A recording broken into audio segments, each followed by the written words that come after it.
दुलाल दत्त तो तार पापा हुवन। हाँ। तो पापा के खून के संबंध में तार कुछ बोले के बा? हमार पापा के खून रिया कैले बिया। महामान्य जज साहब से अनुरोध बा, रिया के फांसी की सजा दी, फांसी के। परेशान मत होगा मिस पंखुड़ी, परेशान मत होगा। अच्छा मिस रिया ही तार पापा के खून के ले बड़ी, एकर कोनो प्रमाण बा तारा पास? हम अपन आँख से देखले हई। का देख ले बड़ू? हमार पापा की लाश। लाश देखला का मतलब ई ना होला कि मिस रिया ही तार बाबूजी के खून के ले बड़ी। हमके माफ कर दे माई, हमके माफ कर दे। हम तार बात ना मानी, लेकिन भूल कर देनी माई, हमके माफ कर दे।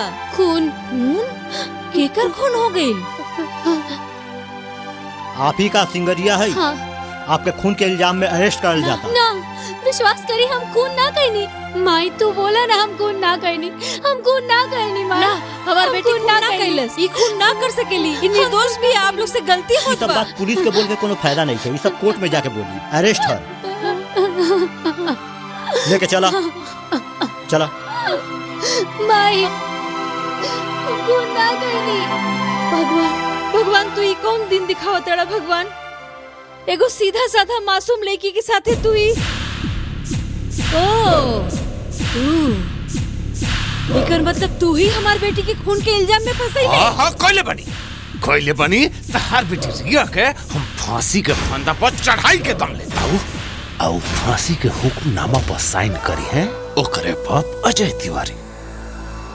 खबर लेके पता चलल बा अब वो जज बन गइल बा। तू जानवर से भी बदतर बा। तोर तनिको बुरा ना लगल? एगो मासूम लड़की के तू फंसा देले। हम बोल दे, हम सब बात बोल दे, पुलिस के बुला के हम सब बात बोल दे। पुलिस चुप एकदम चिल्लाई मत। हो अजय तिवारी हमार भाई के फांसी पर चढ़ाइले रहुए।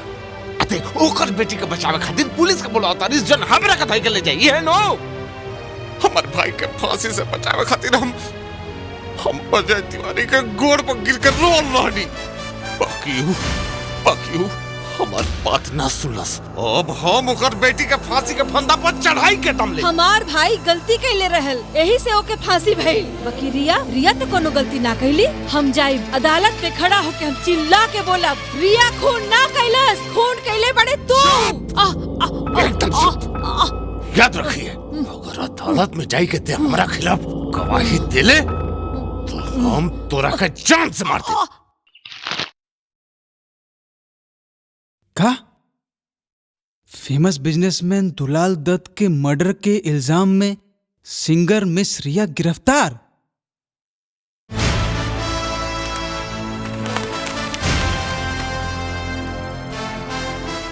असंभव। ये नहीं हो सकत, ये कोनो शर्त पे नहीं हो सकत। इका ना ये असंभव बा। ये देखा रेखा अखबार में का लिखल बा? देखा का लिखल बा?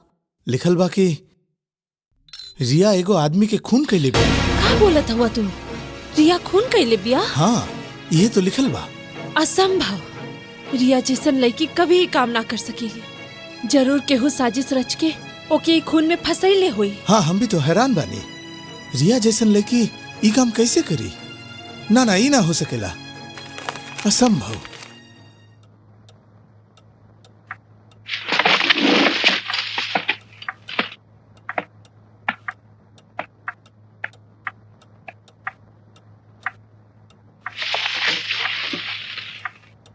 केस शुरू करी। योर ऑनर, ई एगो बहुत महत्वपूर्ण केस बा। समाज में सबसे छोट और नीच काम होला दूसरा के मनोरंजन खातिर खुद के बेच दिहल।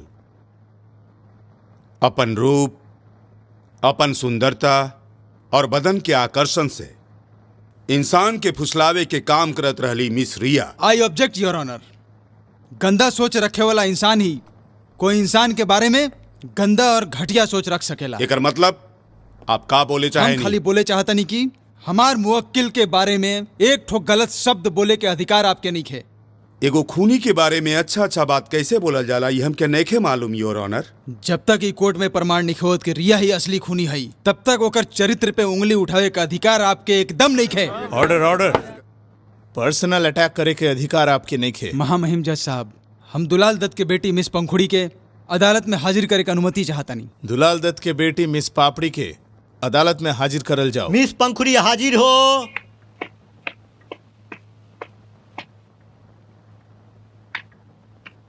अच्छा मिस पंखुड़ी, दुलाल दत्त तार पापा हुवन, हाँ, तो पापा के खून के संबंध में तार कुछ बोले के बा? हमार पापा के खून रिया कैले बिया। महामान्य जज साहब से अनुरोध बा, रिया के फांसी की सजा दी, फांसी के। परेशान मत होगा मिस पंखुड़ी, परेशान मत होगा। अच्छा मिस रिया ही तार पापा के खून के ले बड़ी, एकर कोनो प्रमाण बा तारा पास? हम अपन आँख से देखले हई। का देख ले बड़ू? हमार पापा की लाश। लाश देखला का मतलब ई ना होला कि मिस रिया ही तार बाबूजी के खून के ले बड़ी। 24 जनवरी वो आंधी के रात में तू ठीक का देख ले रहलू? तू बस इतना बतावा। हम जब नाइट शो देख के घर लौटत रहनी, तब देखनी हमार पापा के दोस्त सुदीप राय हम लोग के घर से निकला था। ठीक होकर बाद देखनी रिया भी हम लोग के घर से निकले दिया। हम बहुत चौंक गई नी। घर के भीतर जाके देखनी हमार पापा की लाश। लाश? योर ऑनर, मिस पंखुड़ी खुद देख ले है मिस रिया के दुलाल दत्त के घर से निकलते हुए, और ओकर बाद घर के भीतर जाके देख ली दुलाल दत्त के लाश। ऐसे का साबित ना होला कि मिस रिया ही दुलाल दत्त के खून के ले है? ना, एकरा से प्रमाण ना होला कि मिस रिया ही दुलाल दत्त के असली खूनी है। लेकिन आज मिस पंखुड़ी के बात से प्रमाण हुई कि रिया दुलाल दत्त के खूनी ना हुई। 24 तारीख के आंधी के रात में मिस पंखुड़ी वहां से और एक जन के बाहर जाते हुए देखले बड़ी योर ऑनर। हम बस ई बात से हैरान होता नहीं, मिस पंखुड़ी वो दिन रात में 2 जन के बाहर निकलते हुए देखले रही। फिर भी हमारे विपक्ष के वकील ई कंफर्म करके बोले चाहतरन कि रिया ही असली खूनी है। लेकिन हम ही बोले चाहता नहीं कि रिया दुलाल दत्त के असली खूनी ना है your honour. Your honour, miss Riya ही खून के ले है, ई हम अदालत में साबित कर दें। यही से मिस रिया से कुछ सवाल पूछे खातिर हम महामान्य अदालत से अनुमति मांगत है जज साहब। Permission granted. Thank you my Lord. अच्छा मिस रिया, आप उस दिन दुलाल दत्त के घर काहे गए रहनी? दुलाल दत्त के दोस्त सुदीप राय हमके बोलले रहे हमार मम्मी पापा के पास लेके जाए। Mummy papa? आपके मम्मी पापा? हमके तो पता रहे आपके सिर्फ माई बाड़ी। ये बाप कहाँ से पैदा हो गई? अच्छा, ये आपके कितना नंबर बाप हुआ? Order order. योर ऑनर, हम दुलाल दत्त के दोस्त सुदीप राय के अदालत में बुलाए के अनुमति मांगत है। सुदीप राय के ये अदालत में हाजिर करल जाओ। प्रणाम हुजूर। ई छू के कसम खाई बोली, जोन बोलब सच बोलब, जॉन बोलब सच बोलब, सच के अलावा और कुछ न बोलब। सच के अलावा कुछ न बोलब। मिस्टर सुदीप राय, जी आप तो बहुत दिन जेल में रहने। जी जी हुजूर। काहे? जी नसीब, किस्मत, मतलब तकदीर। नसीब। अच्छा, तो अभी आपके पेशा का बा? अब का कही साहब, बोले में डर लगा था। ना ना, बिना डरे बोली। मतलब अभी समझ ली साहब कि हम लड़कियन के राह पर से उठाई के बहलाई के उहानी के फुसलाई के एक बेचारी विधवा मतलब रिया के माई के हाथ में सौंप देते रहनी। रिया के माई? हाँ, रिया के माई मतलब हमार बहिन। हाउ मतलब हमार बहिन जब उहनी के सिखाई पढ़ाई के तैयार कर देली, तब हम उहनी के लेके समाज के ठेकेदारन कहाँ ले जानी है। झूठ भाई, सब झूठ बात बा। महामान्य जज साहब ये बिल्कुल झूठ बोला था। अच्छा मिस रिया, इका झूठ बा सुदीप राय अपन बहन के पास आपके ले गए रहनी? ना। का ई भी झूठ बा कि सुदीप राय के बहन से आप गाना सीखनी है? ना। का ई भी झूठ बा कि सुदीप राय आपके दुलाल दत्त के घरे ले गए रहनी? ना। का ई भी झूठ बा कि आप शरीर बेच के पैसा कमाएंगे? I object my Lord. ई विपक्ष के वकील बार बार हमार मुवक्किल के चरित्र के बदनाम करे चाहतरन, जेकर ई केस से कोई भी संबंध नहीं है। संबंध बा योर ऑनर। ना, ई केस एक निर्दोष लड़की के फंसावे खातिर तैयार कइल गेल बा, चरित्र हरण करे खातिर ना। और हम बोला था नहीं कि सिंगर मिस रिया कैरेक्टर ले सही यह खातिर उ दिन तूफानी रात में दुलाल दत्त के घरे गए रहली। काहे गए रहली? अपन देह बेच के पैसा कमाए खातिर ना। वो गैर लिया अपन खो गेल माँ बाप के खोजे खातिर। और हम कहते हैं कि रिया के कौनो माई बाप नहीं थे, वो एगो नाजायज संतान है। बिना प्रमाण के अगर रिया के नजायज बोलेम तो हम बोलेम कि तू भी नजायज हुआ। Order order. महामान्य जज साहब, ये जो बोला था सब झूठ बा। हम कभी भी ऐसा काम ना कर सकेनी, कभी भी ना कर सकेनी। रिया बबुनी, देख बुचिया, हम तार मामा जैसन हई, हम तार गोड़ पकड़तनी, तू अदालत के सामने अपन सब गुनाह मान लो। हो सकता जज साहब तारा पर रहम खाई के तारा के माफ कर देस। सर, जज साहब, महामान्य अदालत, योर ऑनर, हम रिया के लेके दुलाल दत्त के पास गए रहनी, तो ओहिजा कमरा के भीतर भेज के हम तो बहरी इंतजार करत रहनी रुपया के खातिर। अचानक सुननी भीतर से रिया चिचियाए लगली, गगन भेदी चीख।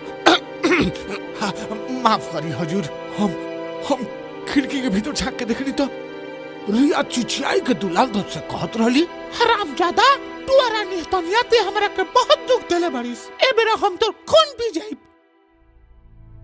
रिया के धमकी सुन के दुलाल दत्त अपन जेब से पिस्तौल निकाली हलस।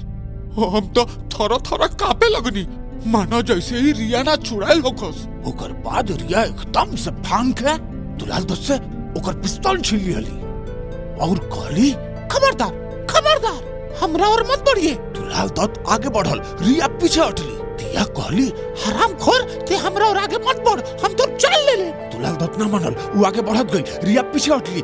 दुलाल दत्त आगे, रिया पीछे। अचानक रिया कहली, हरामजादा, एक कदम और आगे बढ़ाइबे तो हम तो चल ले। और फिर दुलाल दत्त एक कदम आगे बढ़ाइलस कि तबे रिया पिस्तौल से ठिचुम ठिचुम। अरे बाप रे, खून के फव्वारा। बेचारा दुलाल दत्त के प्राण पखेरु उड़ गईले। रिया के उ दू गोलिये से ससुर के शरीर पर कफन। हम तो ये नजारा देखिए के 9-2-11 हो गई नी हुजूर। बाकी भाग के जाइब कहाँ हुजूर, फिर से राउत दरबार में हाजिरी लगावे आ गई नी। गवाही देवे खातिर हमारा के फिर से अदालत में आवही के पड़ल। मामा, तू सब झूठ बोला तड़ा। महामान्य जज साहब, उ जो बोला तड़न सब झूठ बा। ई हमके हमार मम्मी पापा से मिलाए खातिर ले गए रहलन जज वो साहब। तूफानी रात में अकेले? हाँ, लेकिन हमार मुंह बोली माई हमके बार बार रोकली। योर ऑनर, अगर मिस रिया के मुंह बोली माँ इनके रोकले हुई तो कोर्ट में आके जरूर बोलती कि हमारी बेटी निर्दोष है। और एक इतना बड़ा घटना घट गए और वो अभी तक कोर्ट में आके गवाही ना दिली। काहे? पुलिस के आदेश दियल जाता कि मिस रिया के माई के बारे में सब रिपोर्ट ई कोर्ट में जमा करे खातिर। द कोर्ट इज एडजर्न्ड।